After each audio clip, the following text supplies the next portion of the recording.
Warahmatullahi wabarakatuh. Selamat pagi. Sebelum kita memulakan kuliah agama pada pagi ini, yang akan disampaikan kepada Tuan Haji Dato' Bin, kita mulakan dulu dengan umul kitab Al-Fatihah.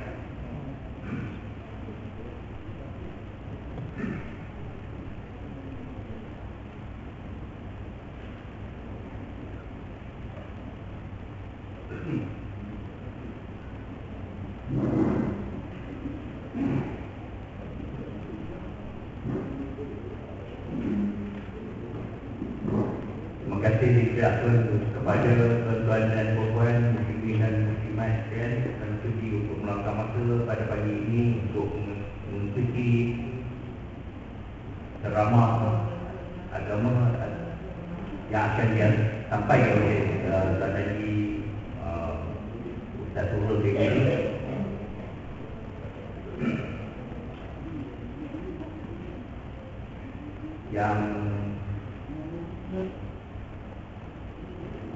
Yang saya hormati Timbalan Pengarah Islam Negeri, iaitu Tuan Haji Ruslan bin Ghazali,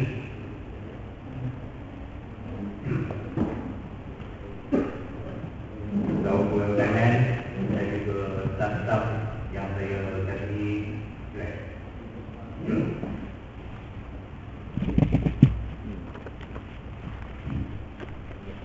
Bersyukur pada pagi ini kerana dengan penggunanya kita dapat bersama-sama untuk mendengar kuliah agama dan pada hari bagi saya Ramadan yang dah akhir lah pada bulan ini, dan selepas ini kita akan menyambut satu Syawal, itu hari raya Aidilfitri.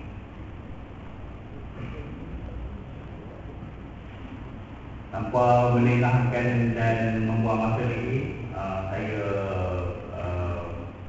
persilakan Tuan Haji Dato' Bin untuk menyampaikan tajuk yang berjudul Lailatul Qadar, amalan-amalan yang perlu diisi panjang bulan Ramadan dan juga satu Syawal, iaitu hari raya Aidilfitri.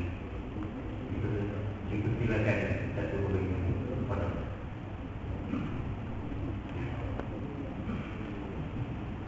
Assalamualaikum warahmatullahi wabarakatuh. Bismillahirrahmanirrahim. Alhamdulillahirabbil alamin wa bihi nasta'in ala umuri dunya waddin, wassalatu wassalamu ala sayyidil mursalin sayyidina wa maulana Muhammadin wa ala alihi wa sahbihi ajma'in, amma ba'd. Yang berkata saudara muslim majlis yang bahagia, Tuan Timbalan Pengarah Islam Negeri dan juga Pegawai Perdagangan Islam Negeri dan daerah, terusnya saudara-saudara, tuan-tuan, puan-puan, para jamaah muslimin dan muslimat yang dirahmati Allah. Alhamdulillah, dengan Allah pada pagi ini kita dapat sama-sama dalam tazkirah pagi. Dan kebetulan hari ini ialah 24 Ramadan. Jadi kita masuk puasa yang ke-24, dan lepas itu kita ada 5 hari lagi untuk berpuasa. Sebab tahun ini yang ke puasa kita selama 29 hari sahaja. Kerana Rajab 30, Syakban 30, maka Ramadan menjadi 29. Itu adalah peredaran bulan. Dan kita biasa kalau nak raya tengok anak bulan ni. Tapi tengok anak bulan ni hanya komuniti. Tengok ke tak tengok anak bulan ni, raya tetap dah tahu. Tak ada lagi kata apa nama excited nak raya, tak ada. Sebab dah tahu bila nak raya. Sebab apa, kalender dah tetapkan. Jadi berarti kita tengok anak bulan pun tidak, kira pun tidak, ikut kalender. Sedangkan dalam terikut betul-betul dalam ibadat berpuasa dan berhari raya, dan dalam Quran Allah Ta'ala mengatakan tentang nak berpuasa, faman syahida minkum syahra falyasum. Sesiapa yang melihat anak bulan hendaklah dia berpuasa. Artinya kita tunggu-tunggu datang Ramadan itu, tengok anak bulan, harap-harap dapat kelihatan anak bulan dan dapat puasa. Itu dari hukum dia, hukum yang asal. Dan juga dengan sabda Rasulullah SAW mengatakan, sumu li rukyati wa afiru li rukyati fa in humma alaikum fakmilu inda sya'ban 30 atau sama qala. Rasulullah kata, hendaklah kamu berpuasa dengan melihat anak bulan, dan kamu berhari raya juga dengan melihat anak bulan. Sekiranya gelap tidak kelihatan, maka barulah kamu kirakan ataupun genapkan Sya'ban 30. Jadi perkara itu kita telah tinggalkan kerana kita rasa kita dah yang mahir dalam perkiraan dari segi sains dan astronomi, tak banyak pelajaran kepada kita, maka dengan itu kita tinggalkan tengok anak bulan. Maka ataupun kita tak peduli tentang anak bulan itu, cuma jadikan komoditi saja. Ya, tengok tak tengok, masanya dah tetap. Jadi itu dah rugi kita. Ya, rugi dari segi ibadat, dari segi ta'abbud kepada Allah Ta'ala. Kita sebagai hamba Allah, kita ikut perintah Allah. Walaupun Allah Ta'ala kurniakan kita akal untuk berfikir, kira dan sebagainya, tetapi perintah Allah tidaklah kita patuhi. Itu tanda tunduknya seorang hamba kepada Tuhan. Ya, wallahu a'lam. Mudah-mudahan besok suatu masa kita akan kembali semula pada pernyataan melihat anak bulan. Karena selama ini beberapa tahun kebelakang ini kita dengar di televisyen apa pengingkaran tentang berpuasa dan hari raya, tak sebut lagi tengok anak bulan. Cuma dikatakan bahawa Majlis Raja Raja dan dengan keputusan pada Buah Duli yang Tuan Agung, dengan persetujuan Majlis Raja Raja bahawa berpuasa mula sekian-sekian, berhari raya mula sekian-sekian. Tak ada sebut tentang tengok anak bulan. Ya, understood je. Understood apa kita dah faham lah. Memang tengok anak bulan tu lagi kamu orang je. Tapi saja macam orang pergi tengok juga, kena tak kena, okey, kamu juga. Tentulah juga tengok anak bulan. 36 tempat tengok anak bulan di seluruh negara. Yang habis ialah peruntukannya. Anak bulan tak sebut pun nampak atau tak nampak. Allah Allah. Sedangkan itu ibadat. Itu adalah perkara ta'abbud sebagai hamba kepada Allah Ta'ala. Kita tahu kira, tapi kita tunduk pada perintah Allah. Dalam alam ini Allah yang jadikan, bukan manusia yang buat, bukan makhluk yang menentukannya. Jadi Allah Ta'ala. Baik, kita menyebut tentang berpuasa. Hari ini dah 24 puasa. Di akhir-akhir 10 yang akhir ini, ramai orang menunggu Lailatul Qadar. Lailatul Qadar. Lailatul Qadar itu ialah bonus bagi orang yang berpuasa, bukannya kemuncak bagi bulan Ramadan. Kita kena ubah persepsi. Banyak orang bikin nak cari Lailatul Qadar, Lailatul Qadar. Berapa ramai yang SMS kat saya minta beritahu bila Lailatul Qadar, beritahu. Sedangkan itu benda itu tidak penting.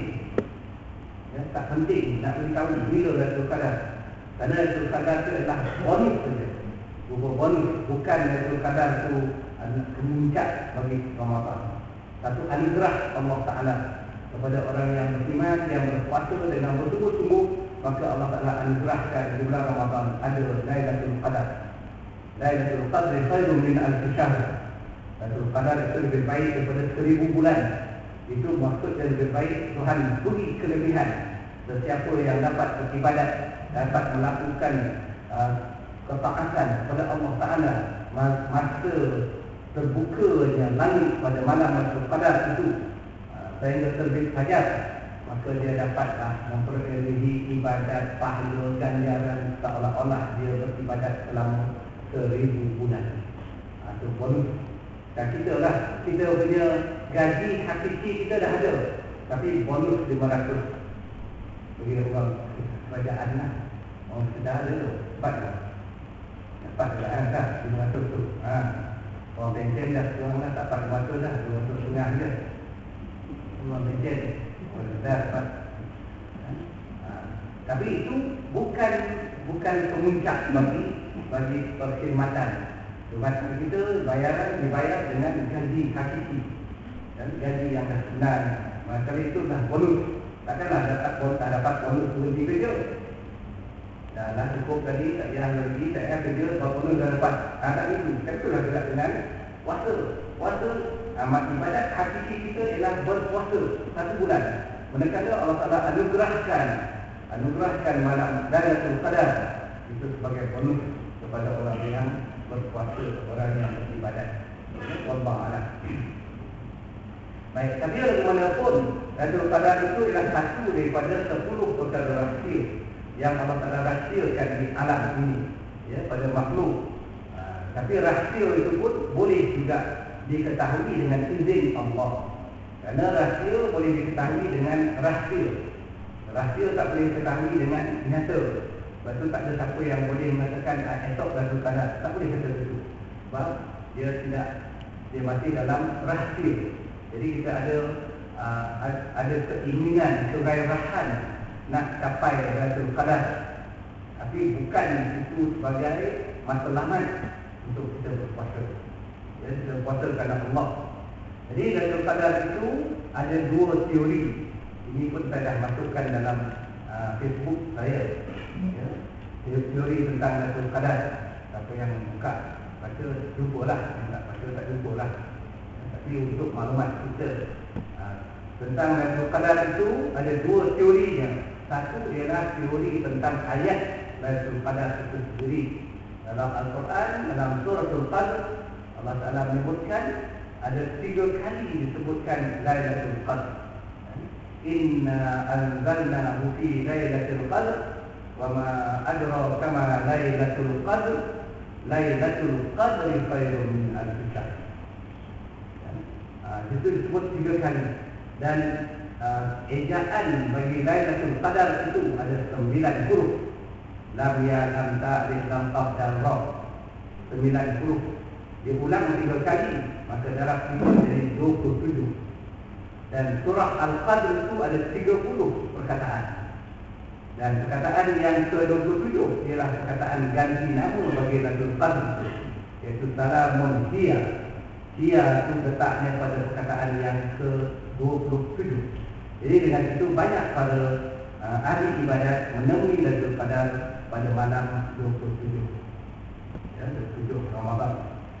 Dan kita sejak dari dulu lagi kita jadikan malam 27 itu dinamakan dengan 7 liku. 7 itu ialah 7, liku itu 20. 7, 20 itu bahasa petani dan bahasa lain bagi kita. Jadi 27 liku. Malam 7 liku. 7 ialah 7, liku itu 20. Ya, liku itu 20. Jadi 27. Jangan tu kita pun pasanglah filter. Sebab malam tu malaikat nak turun. Ya, pasang filter keliling rumah. Dan tuan yang pasang filter tu tidur. Filter yang jaga. Jadi malaikat turun jumpa filter. Tak jumpa tuan dia. Sebab tu filter jaga, tuan dia dalam. Allah Allah. Itu andaian. Mungkin juga ya, orang mengandaikan bagi kali malaikat nanti turun. Kalau tak ada filter, malaikat tak nampak rumah dia. Tak ada malaikat gabung ke gelap tu. Jadi nampak kita mereka pun tetangga. Itu adalah khurafat. Masang lampu 7 liku itu khurafat. Perkara yang patutnya tak dibuat oleh orang zaman sekarang. Zaman dulu buat tu kerana ialah untuk nak menjaga malam. Nak membolehkan menjaga malam. Ada pelita, ada lampu. Pada dahulu tak ada lampu elektrik. Tak ada tiang elektrik. Tak ada lampu. Jadi sebab itu mereka pasang andam. Pasang pelita. Ya. Tapi sekarang ni kalau pasang filter itu mengarut. Khurafat sebenarnya kerja karut, amalan yang karut, bukan dia tak masuk dalam amalan dalam bulan Ramadan. Jadi sepatutnya kita tak perlu beli. Ya, yang jual filter tu orang kafir. Yang beli kita tu orang Islam. Jadi orang Islam dibodohkan oleh orang kafir. Kita pun suka